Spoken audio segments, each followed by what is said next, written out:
Sampurasun Barai Cakra. Sebelum dongengnya dimulai, jangan lupa subscribe, tekan tombol lonceng, terus ditunggu juga nih like dan komennya.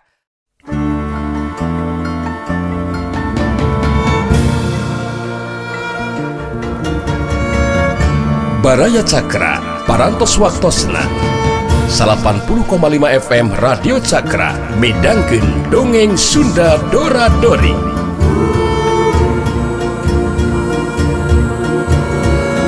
Simkuring sapara kanca ngahaturkeun wilujeng ngadangukeun.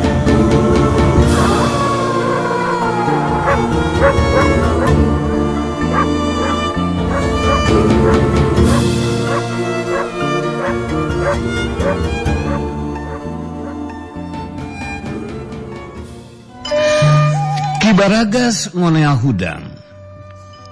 Terus cengkat nangtung sabab diancam ku Ki Buyut Debleng, mun teu gancang hudang bakal sakalian diparenan. Ku sakali nibankeun panolajang nage tang tu bakal terus ajal binasa. Ki Baragas puguh sieunun mun tepikeun katerus diparenan mah. Kula rumasa eleh jajaten katiti pangarti. Satangaku kana kaunggulan Andika Ki Buyut. Kula memang geus teu untupan pikeun neruskeun ieu tarung. Tahapan ajen pangarti Ki Buyut tetela di luar dugaan Ki Buyut. Dina pungkasan tarung kula anu kasoran eleh jajaten, Ki Baragas ngaku kana kaunggulan nu jadi lawan. Rumasa eleh jajaten ku Ki Buyut Debleng. Keur kitu harita datang si Banteng Bulung nyampeurkeun mitos nyarita ditujukeun ka Ki Baragas. Wah, maneh ngahir nama ngeunggeus teu bampuhan pikeun neruskeun narung siah Baragasan si belekok kujubaran.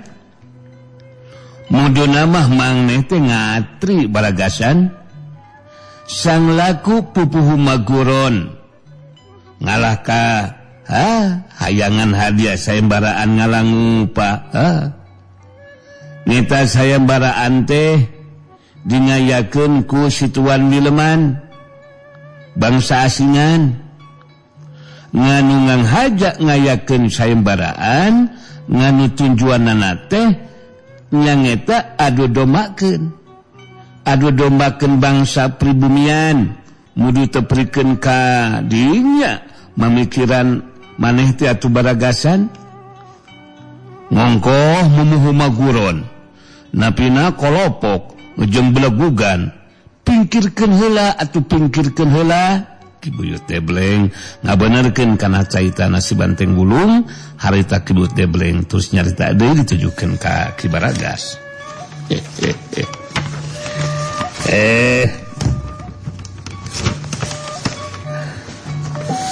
Nu dicaritakeun ku si Banteng Bulung memang bener Baragas euy. Sakuduna ilaing teh salaku pupuhu paguron milu ngadukung kana perjuanganana kula warga Sirawi.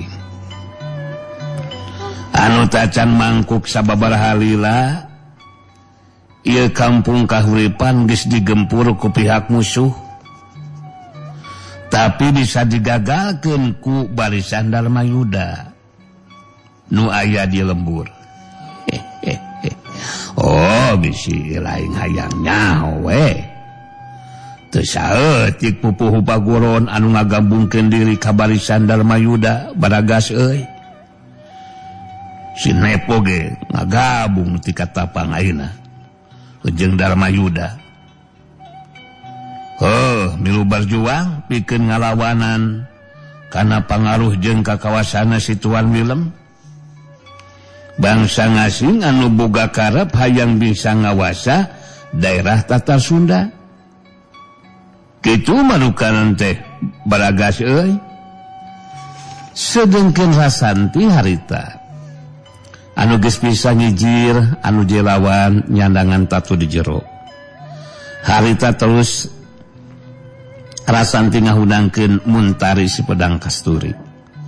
Sanajan dina kayaan bari jeung ngemuka era lantaran kasoran Eres jajaten Kurasanti anu umurna sahandapun manehna. Tapi Muntari sepedang Kasutri atau Kasturi bisa narima karena kenyataan anu karandapan ku dirina dina waktu harita. Muntari sepedang Kasturi nentep Karasanti beletus nyarita. Kula bisa narima karena ieu kenyataan kasoran jajaten Kurasanti. Sok sanajan umur mah sahandapeun, tapi mimpianna tahapan agen pangarti ilmu silat anu leuwih punjul. Kula ngaku sajaja jujur karena angkulan agen pangarti hidup Rasanti.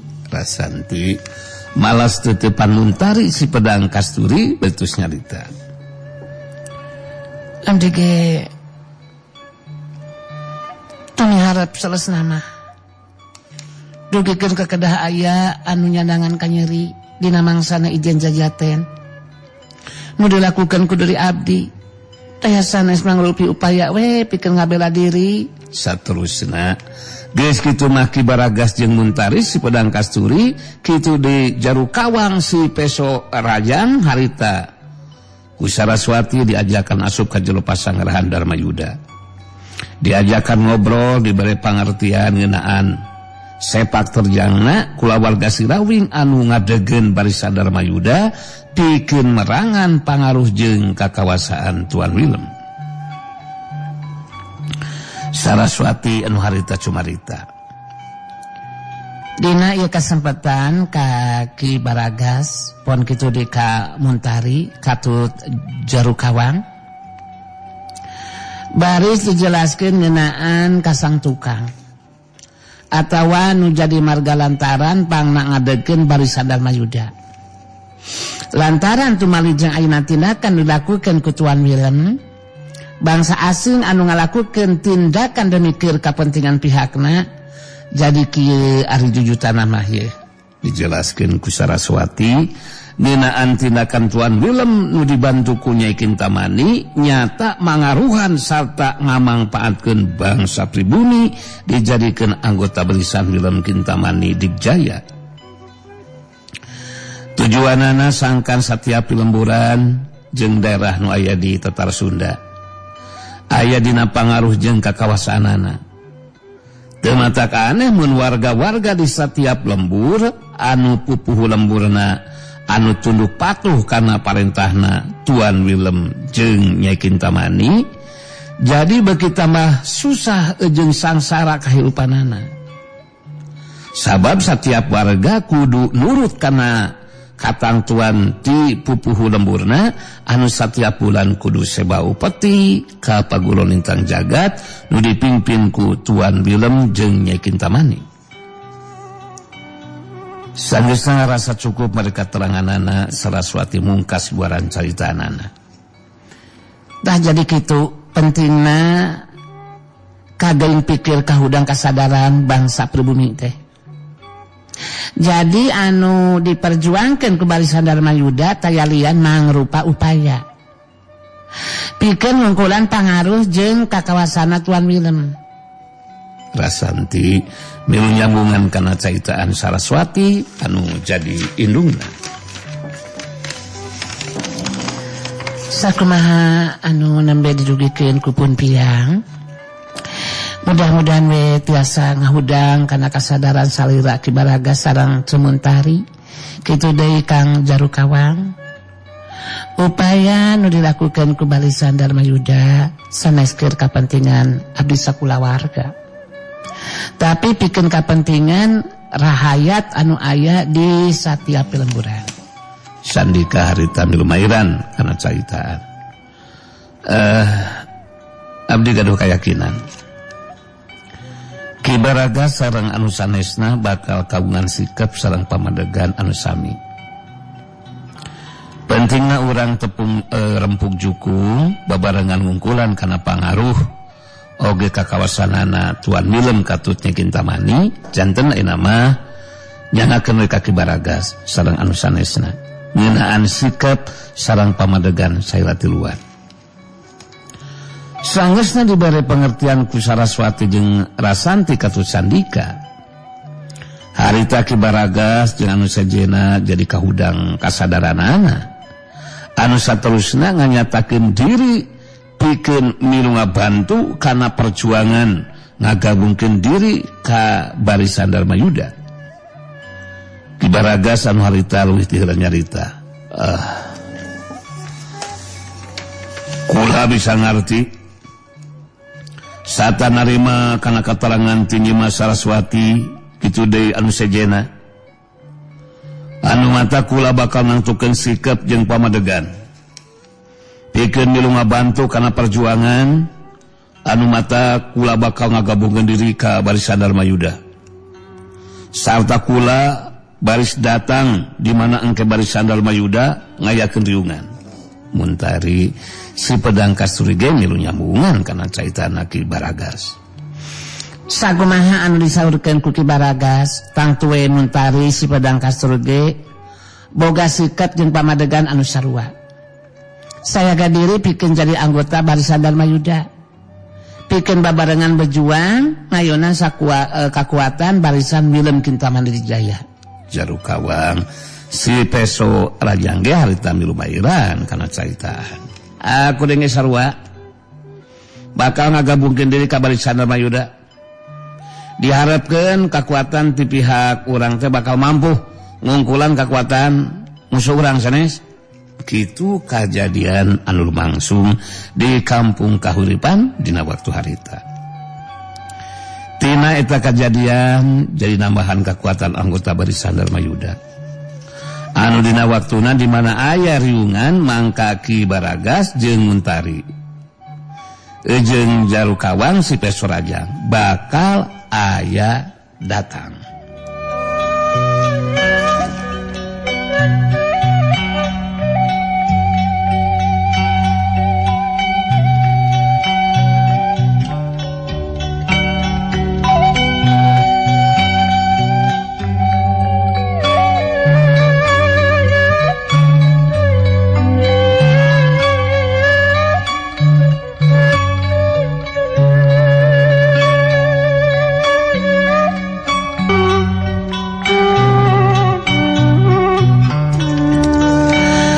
Caturkeun di kampung Ciunjung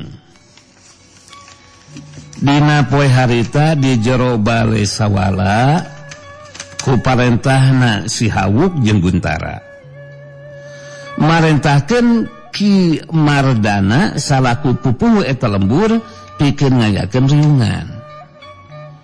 Ki Mardana teu bisa nolak kana parentahna si Hawuk jeung Guntara da puguh geus tunduk patuh karena parentahna. Mun wani ngabantah bisa dipastikeun bakal dibinasakeun ku si Hawuk. Dina eta riungan pada hempak merbayaksa para warga dari Uksila. Sedengkeun Ki Mandara harita di Uksila dihapit ku si Hawuk jeung Guntara. Harita Ki Mandara nu leuwih teu heula nyarita. Sakabeh warga anu milu dina riungan kula salaku pupuh ieu lembur memang ngahaja dina poe teh ngayakeun riungan. Sabab aya masalah penting anu kudu jadi perhatian para warga. Tumali jeung ayana parentah ti Den Hawuk anu bakal mentes gawe ka sababaraha urang warga nu dianggap bakal mampu ngalaksanakeun tugasna. Kula bakal nunjuk sababaraha urang warga anu saterusna kudu kunaon cenah teh sakedar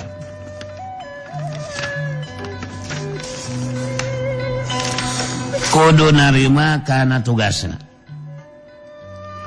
Tugas nu dilakukeun teh nyata neangan laratanana manintin indungna si Hawuk atawa Den Hawuk.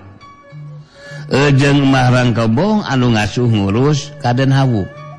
Sangkan leuwih jelas nama mangga ku Den Hawuk diuningakeun Den si Hawuk muterkeun heula paneutupna ka sakabeh nu aya dina eta riungan.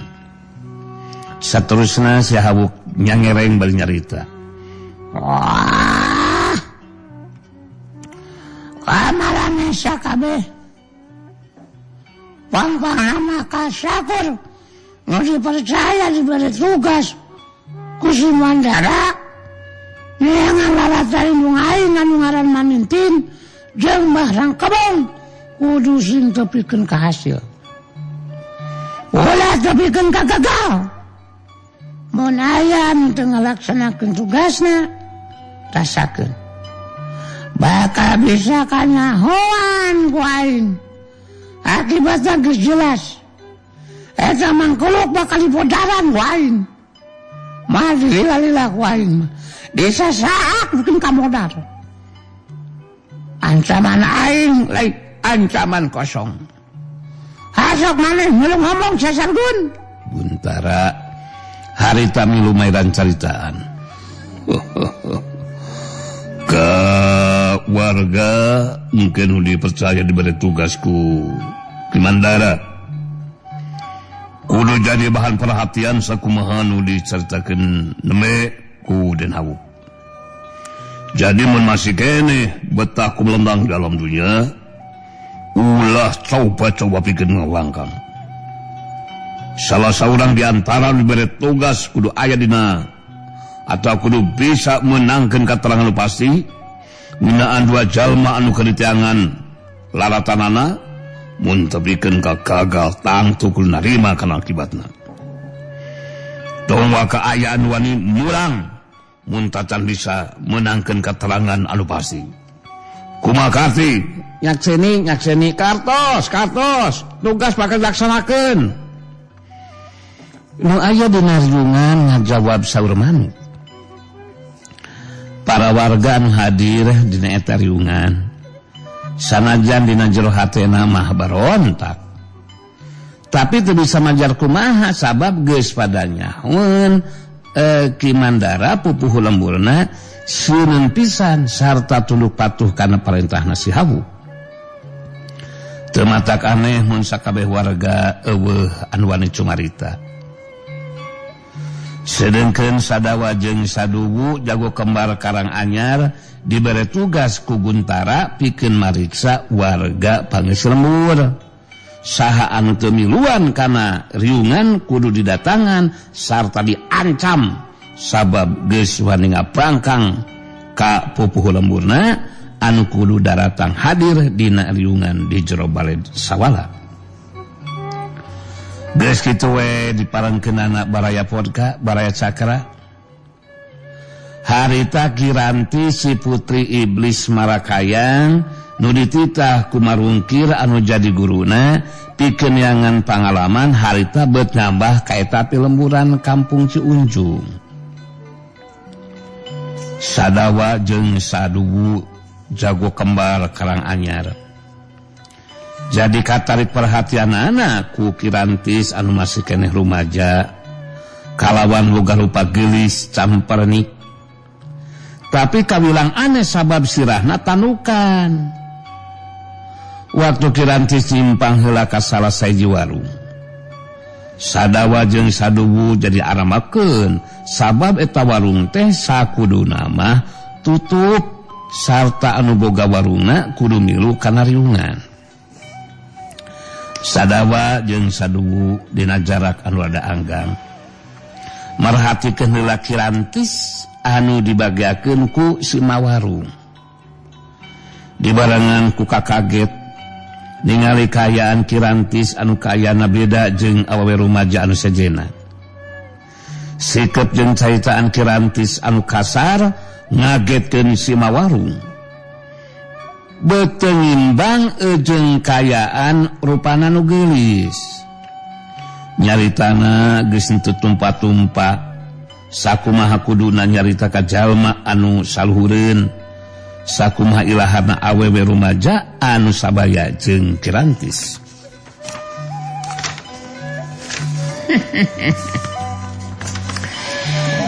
Aing datang ka dieu teh lapar hayang nyatu mak. Sok gancang jieunkeun alaskeun aing mah dengan kejona aya naon wae karasep aing mah endog telor. mun aya asin kere aing mah resep. Nya ari lauk pauk nama eta we nu aya Nyai da sakieu buktina geuning di mak mah. Dipilih we ku si Nyai. Aya pais lauk tah. Aya beuleum hayam. Aya lalab jeung sambal. Kumaha pangaresep si Nyai we eta mah Nyai atuh hayang beuleum pedadadakan. Heuh kumaha dipangbeuleumkeun Nyai. Bari dahar harita Kirantis terus ngajakan ngobrol ka si Mawarung ngeunaan eta pilemburan. Lada nikmat oge ya nyatu teh mah. Ari keur lapar mah. Aing jadi hayang nyaho ieu lembur teh mah. Disebut nanti kampung naon teh mah? Ieu lembur teh kampung Ciunjung Nyai. Pupuh pagulona teh lah di Mandara. Tapi nyeta atuh bet aku hanteu Nyai di Mandara teh pupuh ieu lembur kalaka terus jadi patalukan. Patalukan kumaha maksud mah teh mah? Cikan jelaskeun ka aing mah. Nya jadi patalukanana budak lalaki rumaja anu ngaran Den Hawu kitu Nyai. Malah dibarengan ku baturna anu ngaran Guntara. Jadi kieu kajadian dina poe kamari teh Nyai. Harita ku si Mawarung jadi terus dicaritakeun ngeunaan kejadian waktu Ki Mandara pupuh eta lembur. Jeung dua urang pangawalna, dua jago ngora nyata cumana jeung Ubed nusul ngahadang budak lalaki anu rumaja anu ngaran si Hawuk jeung baturna anu ngaran Guntara. Anu geus kabinasakeun Bah Unjung jalma anu bisa kana ilmu panarawangan. Malah jeung incu awena ge anu ngaran Nyina dibinasakeun dina kayaan sakujur badana tutung. Alatan Bah Unjung teu bisa mere katerangan anu pasti ngeunaan dua jalma anu keur diteangan laratanana. Sanggeusna ngarasa cukup mere kateranganana, si Mawarung terus mungkas caritanana. Tah jadi kitu kajadian teh Nyai. Kayak ari si Nyai saha ngaran teh Nyai? Rek terus lumampah ka mana deui ari si Nyai? Ngaran aing Kirantis mah. Kirantis si putri iblis Malakayang mah. Maneh teu kudu hayang nyaho mah aing rek ka mana? Sabab lain urusan maneh eta mah. Anu puguh mah aing jadi penasaran ngeunaan si Hawuk jeung si Guntara teh terus kamarana cenah mah. Puguh nyeta eta anu hayang disebut Den Hawuk teh lantaran geus bisa nulukeun Ki Mandura pupuh ieu lembur kitu Nyai. Geus bisa nolak kana kahayangna si Hawuk anu menta imah cukup gede keur tempat cicingna. Cinek nama eta si Hawuk jeung ganekna anu ngaran si Sargun kitu Nyai. Rek terus cumetep di peleburan. Jadi kumaha kitu eta Nyai Dina kayan keur kitu harita datang Sadawa jeung Saduwu jago kembar Karang Anyar anu telus negor ka si Mawarung teu miluan kana riungan di Balai Sawala. Sadawa nu harita nyarita. Kunaon kalaka mentingkeun muka warung gitu. Lain milu kana riungan di Balai Sawala mah. Kawas anu teu nyaho wae ari mah kana akibatna. Wani ngabangkang kana parentahna Ki Mandara salaku pupuh lembur mah. Sarua jeung teu ngahargaan ka Den Hawuk. Maneh wani kurang ajar mun kitu mah mah. Saduwu milu nyambungan kana carita nu jadi lanceukna. Lantaran maneh geus wani ngabangkang kana parentahna pupuh lembur mah. Anu geus ngalaksanakeun parentahna Den Hawuk. Donongan dewek, mangka maneh bakal ngarasakeun akibatna mah. Mangrupa hukuman artina maneh bakal diusir di lembur mah. Geus teu bisa deui usaha ngawarung di pelemburan. Eta mangrupa hukuman keur maneh mah. Kirantis anu amakeun lantaran sadawa jeung saduwu ngaganggu kana obrolanana harita cengkat nangtung bari ngabagikeun panutupna ka sadawa jeung saduwu terus nyarita.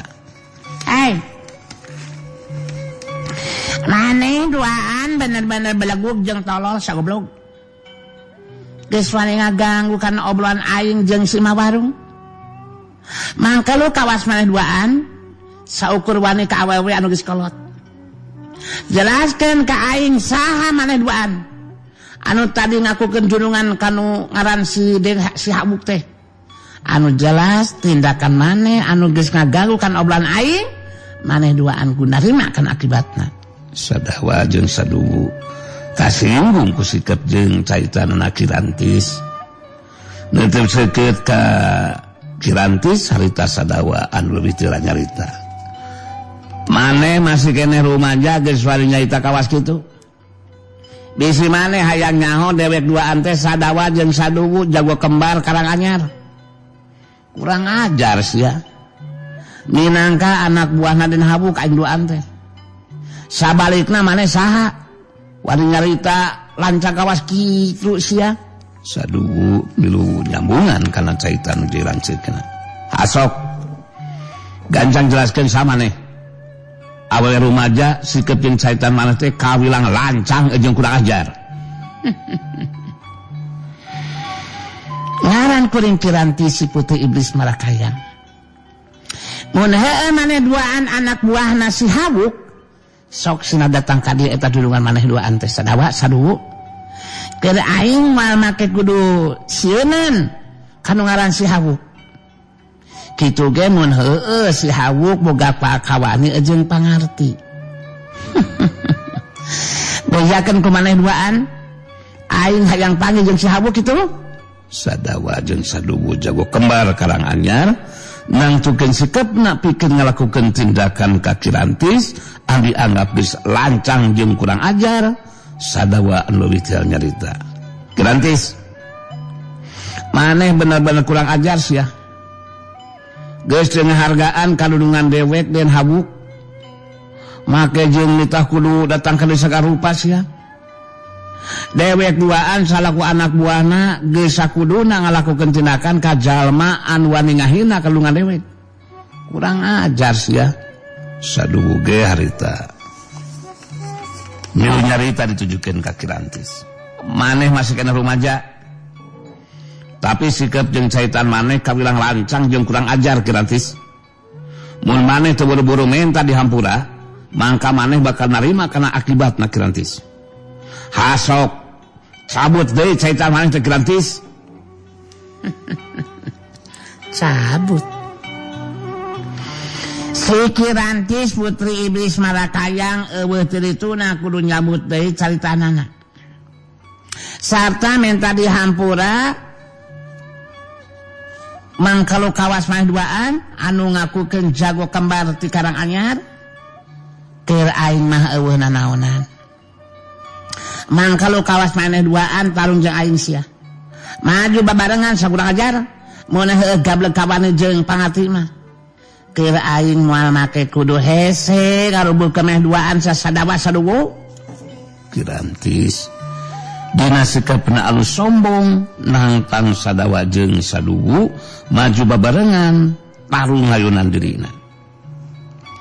Sadawa jeung saduwu puguh we ngarasa dianggap enteng harita nyumponan kana panangtang Kirantis Putri Iblis Marakayang. Sadawa ngaret ka saduwu anu jadi adina betus carita. Dowo ieu si Kirantis teu bisa diantepkeun dowo.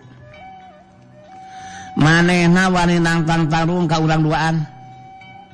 Sarta nganggap enteng ka jago kembar Karanganyar. Kudu diwarah ieu mah dowo. Bener Kang. Urang buktikeun we kemampuan urang duaan Kang. Beta sapira ku urang duaan teu mampu hungkulan si Kirantis anu masih kena rumaja Kang. Sadawa jeung saduwu jago kembar Karanganyar pada sagadiri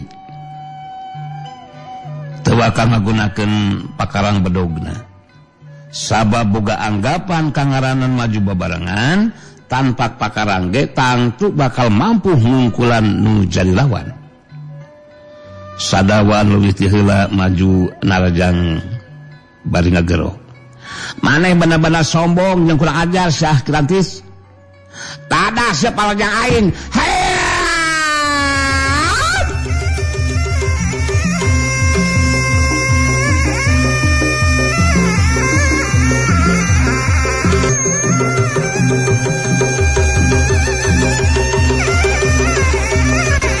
Jerelat sulung Sadawa maju narajang. Dituturkeun ku jerelatna cirim saduwu anu milu marengan kana panarajang nu jadi lanceukna. Kirantis nu boga kakuatan ilmu wadas raga anu ngalapis kana sakujur badana. Harita teu nyingkahan panarajang dua urang lawana. Hitu brotos. Sadawa jeung saduwu jadi karagetan sabab panarajangna anu kina kana anggota badan lawan tetela taya pangaruhna pikeun Kirantis anu harita nyeungserikeun bari ngumbar caitanana. Kakuatan panarajang mah duaan teu kena kana anggota badan aing sia. Teu karasa naon-naon Sadawa sadewu. Kakuatan tanda gelapisan marang duaan teh anu marangan kana panarajang nyata eueuh hartina jeung eueuh pangaruhna keur aing mah. Leuwih hade gunakeun bedaug maneh Sadawa sadewu kagok edankeun. Kirantis saterusna nangtang dua urang lawana pikeun ngagunakeun pakarang bedogna masing-masing pikeun neruskeun tarungna. Kajurung ku panasaran jeung kaambekna harita Sadawa jeung saduwu pada masak bedogna masing-masing. Kirantis masak senjata andalanana pedang watu geni nu disoren dina cangkeng belah kencana. Saterusna eta pedang dibantingkeun kana taneuh bari ngarapal mantra kakuatan ilmu sihirna saperti halna marungkir nu jadi guruna mangsa ngabantingkeun itu kideungna. Perhatikan kumaneh duaan Sadawa sadewu. Sim salabin mereka sekena blak entre nyod buraluk tak kuala ucusnya. Pedang watu geni dibantingkeun kana taneuh. Sadawa jeung sadewu jawa kembar karang anyar jadi karageteun. Teu kaget kumaha sabab harita keneh